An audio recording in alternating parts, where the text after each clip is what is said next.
આ નિજમંદિર મહોત્સવમાં 7 દિવસનો સંપૂર્ણ વિડીયો જોવા માટે અમારી ચેનલને લાઈક કરજો, શેર કરજો અને તમારા મિત્રો સાથે શેર કરજો અને સબસ્ક્રાઇબ કરવાનું ભૂલતા નહીં.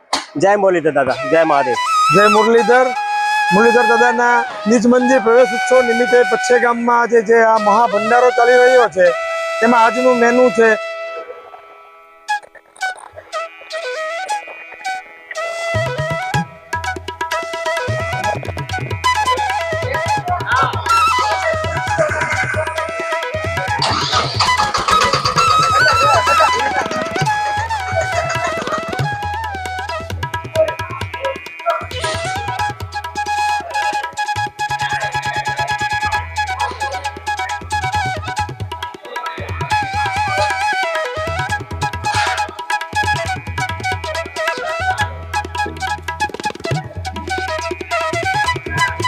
પછી ઓલો બતાવી દે આમ જા ઓલા બટેટા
આ ભંડારો આજે મેક્સિમમ 1 લાખ જેવા ભાવિક ભક્તો આ પ્રસાદીનો લાભ લેશે એવું અમારી આજે ગણતરી છે. ફરી એકવાર સ્વાગત છે તમારું રસોડા વિભાગ, જ્યાં હજારો ભાવિ ભક્તો અહીંયા પોતાનો પેટનો ખાડો પૂરવા એટલે કે હરિભક્તોનું સરસ મજાનું અહીંયા ભોજન લે છે. આપણી સાથે છે અહીંયાના ગોહિલ દરબાર.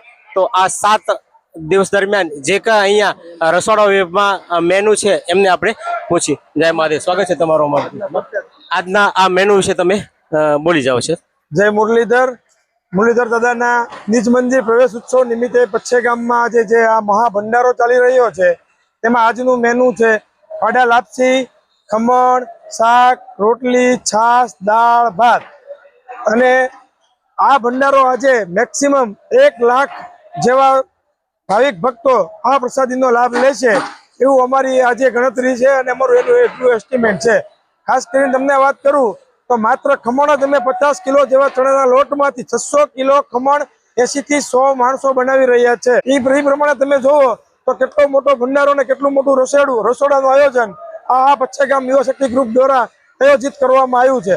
અમે લોકો સ્વયંસેવકો છીએ, વર્તેજથી આવ્યા છીએ. અમારા યુવા શક્તિ ગ્રુપના બધા ભાઈઓ, અલગ અલગ ભાવનગર જિલ્લાના બધા ભાઈઓ છે, અલગ અલગ બધા યુવાનો છે. લગભગ આજે 2,500 થી 3,000 સ્વયંસેવકો અહીંયા સેવા આપવા માટે પધાર્યા છે અને આ કાળા તડકામાં પણ ઉભા રહીને અડીખમ મુરલીધર દાદાની શ્રદ્ધા સાથે જોડાયેલા છે. એ બદલ પચ્છે ગામ યુવા શક્તિ ગ્રુપ વતી હું તમારો અમારી નોંધ લેવા બદલ મીડિયા વાળાનો પણ આભાર વ્યક્ત કરું છું. જય મુરલીધર, જય માતાજી. તમે જોઈ રહ્યા છો આ ક્ષત્રિય સમાજ એક ખડે પગે અહીંયા ઉભો રહે અને સરસ મજાની આ સેવા કઈ પ્રવૃત્તિ કરી રહ્યા છે. બોલો મુરલીધર દાદાની જય.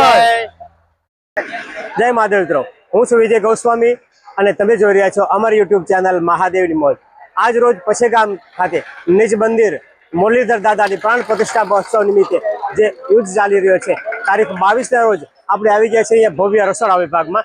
તો અહીંયા હજારો ભક્તો કામ કરી રહ્યા છે અને હજારો ભાવિ ભક્તો અહીંયા પ્રસાદી લેવાના છે અને ઓછામાં ઓછા એપ્રોક્સલી 1 લાખથી વધારે પણ અહીંયા ભક્તો પ્રસાદ લેવાના છે. તો આપણે જોઈએ કે કઈ કઈ વસ્તુ છે બની રહી છે.